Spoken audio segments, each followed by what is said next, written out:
మన తండ్రి కుమార పరిశుద్ధాత్మ దేవునికి వందనాలు స్తోత్రాలు చెల్లించుకుంటూ దేవుడి దినమందు మనకిచ్చిన వాక్యము కీర్తనల గ్రంథము 34వ కీర్తన 4వ వచనం చదువుకున్నాం.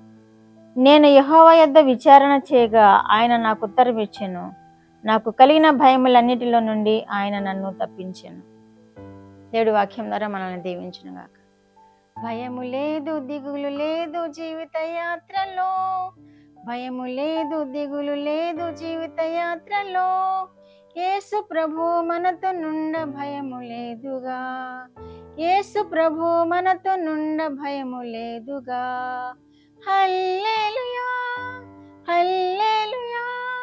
గాలి తుఫాను రేగి అలలు పొంగినా, విశ్వాస నావ మునిగి కొట్టబడిన, సముద్రం పొంగి నురుగు కట్టిన, యేసు ప్రభు మనతో నుండ భయము లేదుగా, యేసు ప్రభు మనతో నుండ భయము లేదుగా. భయము లేదు, దిగులు లేదు జీవిత యాత్రలో, భయము లేదు, దిగులు లేదు జీవిత యాత్రలో, యేసు ప్రభు మనతో నుండ భయము లేదుగా, యేసు ప్రభు మనతో నుండ భయము లేదుగా. హల్లెలూయా. కీర్తనకారుడు తెలియజేస్తున్నాడు, నాకు కలిగిన భయములన్నిటిలో నుండి ఆయన నన్ను తప్పించాను. మనము చాలా భయపడుతూ ఉంటాము కొన్ని విషయాల్లో.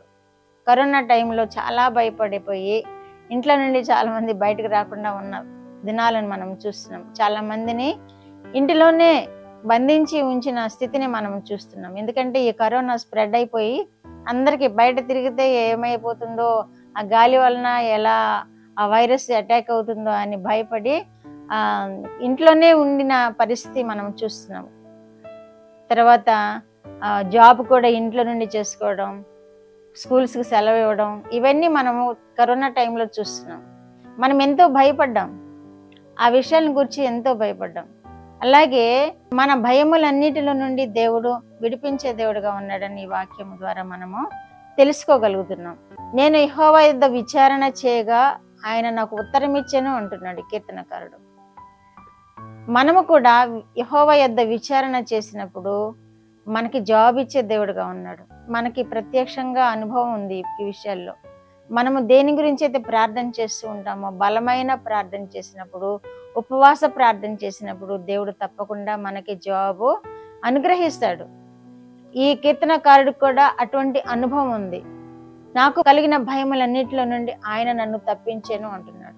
మనము కూడా దేని నిమిత్తమై ప్రార్థన చేస్తామో, దేని నిమిత్తమై భయపడతామో, ఏ అవసరత నిమిత్తమై మనం ప్రార్థన చేస్తామో మనకి కలిగిన భయాలను తీసివేస్తాడు, మన అవసరతలను తీరుస్తాడు, మనల్ని ఆదుకునే దేవుడుగా ఉన్నాడని వాక్యంలో మనం గ్రహించగలుగుతున్నాం. కాబట్టి మనం ప్రార్థన చేద్దాం.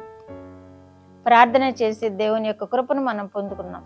ప్రార్థన చేసి మన భయాలన్నిటినీ తొలగించుకుందాం. ప్రార్థన చేసి ప్రతి కీడును మనం తొలగించుకుందాం. మనం ప్రార్థన చేస్తే సంభవించబోయే కీడును కూడా తప్పించే దేవుడుగా ఉన్నాడు. నినివే ప్రజలు కూడా అలాగే తప్పింపబడ్డారు కదా. ప్రార్థన చేయక సొదొమ గొమొర్రా నాశనం అయిపోయింది. ప్రార్థన చేయక నోవహు కాలంలో ప్రజలు నాశనం అయిపోయారు. ఎవరైతే ప్రార్థన చేస్తారో వారు కీడు నుండి తొలగించబడే కృప దయచేస్తాడు కనుక దేవుడు ఈ వాక్యం అదే తెలియజేస్తుంది. కనుక మనం ప్రార్థన చేద్దాం. మనకు కలిగే భయములన్నిటినీ దేవుడు తొలగిస్తాడు. మనకి కలిగే ప్రతి కీడును తొలగిస్తాడు, ప్రతి ప్రమాదమును తొలగిస్తాడు. ఆపత్కాలంలో మనం ఆయన వైపు చూచినప్పుడు తప్పకుండా మనకి సహాయం చేస్తాడు. ఆయన మన ఆపద అంతటినీ తీర్చుతాడు. మనకి గొప్ప దేవుడుగా ఉన్న ఆ తండ్రిని మనం వేడుకుందాము, మనం మేలులు పొందాము, జయం పొందుదాము. ప్రార్థన. మా దేవా, మా ప్రియ పరలోక ప్రభువా, మీ పరిశుద్ధ పాదములకు వందనాలు, స్తోత్రాలు. మా రక్షకుడైన యేసయ్య స్తోత్రములు, పరిశుద్ధాత్మ దేవా స్తోత్రములు. ఇచ్చిన వాక్యము కొరకు స్తోత్రములు ప్రభువా. మేము కూడా నైనా ఏ భయము లేకుండానైనా మీ పాదముల యొద్ద ప్రభువా మొరపెట్టుకొని ప్రతి కీడును తొలగించుకోవడానికి, ప్రతి అపాయం నుండి దూరం అవడానికి, ప్రతి సమస్య నుండి నాయన మేము విడుదల పొందడానికి మీరు కృప చూపండి. వింటున్న బిడ్డలందరూ ప్రభువా, వారు కూడా ఏ విషయమై ప్రార్థన కోరుతున్నారో ఆ విషయంలో మీరు సహాయం దయచేయండి ప్రభువా.